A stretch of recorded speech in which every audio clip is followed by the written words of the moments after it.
Working with Bass Nectar, planning for tours is pretty much a non-stop job that never starts or stops. There's so much going on that we're usually always working on the next tour, our next project, our next show, even when we're on a tour or on a show. It's a very communal experience. A lot of people following them around and getting to know each other over the internet and through seeing multiple shows. It creates a sort of family type vibe. So it's a very fun atmosphere, but also can be very, I guess, sort of psychedelic atmosphere, to where the whole performance sort of takes you on a journey as opposed to just him playing his songs and DJing his set in full-on party mode all the time. There's moments in there where it's very beautiful and ethereal and mellow. So it really is a physical, visual, emotional roller coaster from start to finish, and it's quite fun. The thing I love about doing production for Bass Nectar is the fun that we get to have with so many toys.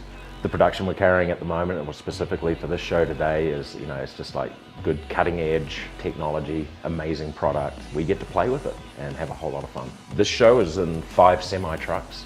People-wise, I guess it's probably about 50 people involved in what's going on the stage, including the local labour.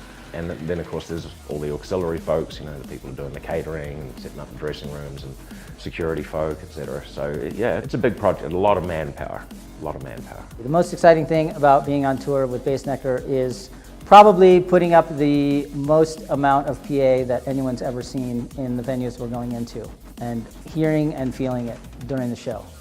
We get to build the show to our specifications. Lauren's a great guy to work with. He has a very firm vision of what he wants to do and how he wants to present. With that in mind, it's like we bring everything but the stage, you know, because Lauren has a vision, and the only way to do that is to build it yourself.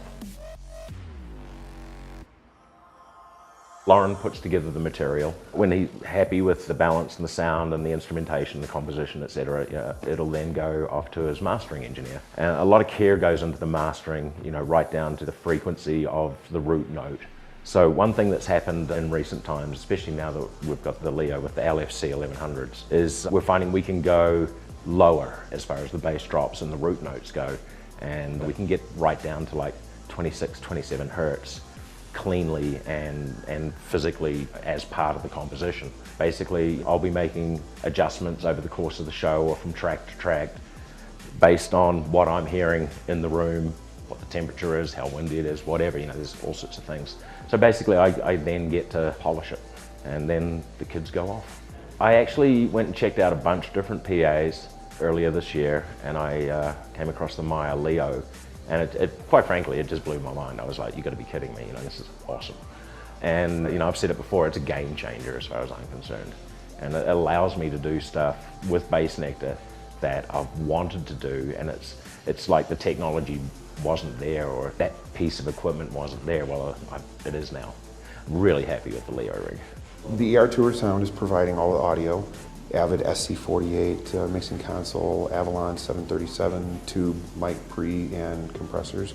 We're using several Waves plugins on the Avid SC48. We're using a cardioid pattern on the subarrays. There's 1100 LFCs per column, and we have 3 backwards or reversed elements within that array that the polarity is flipped from positive to negative, and then we time align that element back to the face of the array. And what that does is it creates a cancellation behind the array, and it basically allows you to stand backstage and kind of carry on a conversation. You don't have to yell, unlike front of house where it's a little louder. One thing about Bass Nectar when it comes to audio is it's an incredibly enveloping, visceral experience. It's physical. And to be able to do that and to do it with control is quite difficult. And I've found in the past with PAs, I'm listening to the PA and then I'm changing it to make it the way I want it to sound. With the Leo, I'm finding that it's kind of transparent. So it's like what I put into it is what comes out of it. And I think ultimately what ends up happening for the audience is they get that visceral, physical experience without getting hurt, because that's very easy to do at high volumes. You can hurt people, you know, and it has to be done responsibly. And having something like the Leo rig makes it so much easier because it's so clean, and I can get it up to the levels I need to without overdriving components or killing people.